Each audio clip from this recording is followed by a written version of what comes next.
Hi guys, it's Mrs. Sanilla, and I want to tell you first of all that Mrs. Harnick, Mrs. Coy, and Mrs. Price, along with myself, miss you so much. So, I want to tell you a little bit about what we're going to do. We're going to read chapter 43 of this, and my students have read all the other chapters ahead of that. If you haven't read this book, oh my goodness, I think you should. Kate DeCamio is one of my favorite authors, and this book is divided into actually 4 books. And the first one is all about Despero, how he was born, his character, his problem. The next one is about Chiaroscuro, and we learn how his heart gets broken and then comes back together in a really fractured way. And then the third one, so he's kind of the bad guy, the good guy. And the third one is about Miggery Sao, and she's this poor orphaned child who really gets beaten, and she's part of Chiaroscuro's plan to get revenge on the princess. So the mouse is in love with the princess, Chiaroscuro hates the princess, and Miggery Sao becomes part of Chiaroscuro's plan. So book 4 is where all the books come together, and that's where we're at. And a coda in music is kind of like the final part, sort of, I consider it like the rest of the story. So this book has a very short coda. If you read Kate DeCamio's book, Miraculous Journey of Edward Tulane, it has a coda as well. It's just a very short, so here's the rest of the story. Here's my reading partner today, Boris. Can you say hi? Yeah, he's having a spot on the couch. He takes up pretty much the whole couch. Boris, you're not going to say hi to us? No, he's really not. Okay, so reading chapter 43. I'm going to flash it so you can see that I'm the one reading, but I find it easier if I show you the pages instead of my face. So here I am. Love you, miss you. Now back to the book. Okay, chapter 43. This is chapter 42. Picture of the mouse. This is Hoivis. He is the person that put the red thread of death around Despero's neck before he went into the dungeon. And Hoivis is here saying, Despero, you're on a very, very important quest. Take this, you're going to need it. And he ties this needle around Despero. Chapter 43, what Cook was stirring. That night, Despero rolled the thread from the threadmaster's lair along innumerable hallways and down 3 flights of stairs. Reader, allow me to put this in perspective for you. Your average house mouse, or castle mouse if you will, weighs somewhere in the neighborhood of 4 ounces. Despero, as you well know, was in no way average.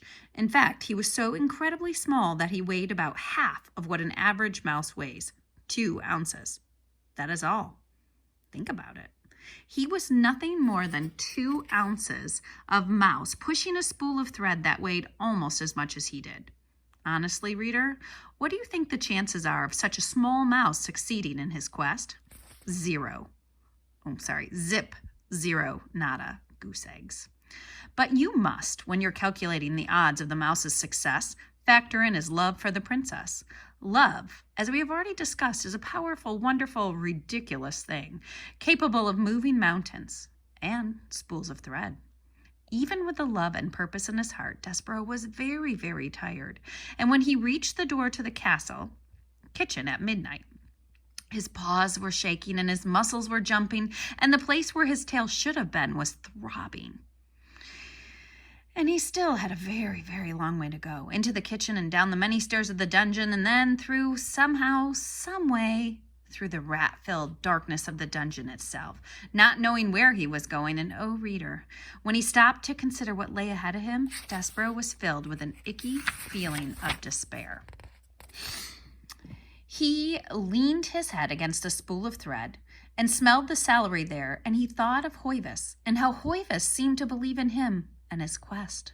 So the mouse raised his head and squared his shoulders and pushed his spool of thread forward again into the kitchen, where he saw, too late, that there was a light burning. Despero froze. Cook was in the kitchen. She was bent over the stove and she was stirring something. Was it a sauce? No. Was it a stew?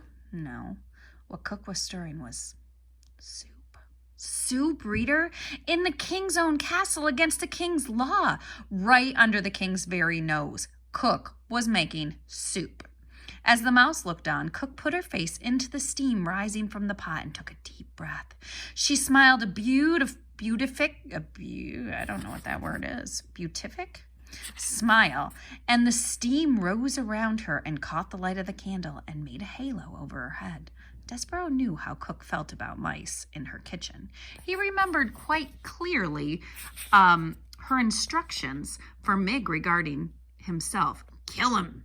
The only good mouse is a dead mouse. But he had to go through Cook's kitchen to get to the dungeon door, and he had no time to waste. Soon daylight would dawn and the whole castle would be awake, and a mouse would have no chance at all at pushing a spool of thread across the floor without attracting a great deal of attention. He would have to sneak past the mouse-hating Cook now. And so, screwing his carriage to the sticking place, Despereaux leaned against a spool of thread and set it, rolling across the floor. The cook turned from the stove, a dripping spoon in her hand and a frightened look on her face, and she shouted, "Who's there?" Next is chapter 43, reader. And you know, when you look at a book, you know what part we're in right now. So at the beginning, we're learning the characters, we're learning the setting. In the middle, well, sort of in the beginning too, we learned the problem. All throughout it is the plot, what's going on, sequence of events. At the end here is the very best part, and it's the conclusion, the resolution, and the climax. So all of these pieces of this beautiful puzzle that Kate DeCamio created are coming together, and I'm happy to read more later. And my friend is getting up or something. Maybe he's done. Hey, Boris, can you say hi to my kids? No. He's an old fart, guys. All right, miss you already. Talk to you soon. Bye-bye.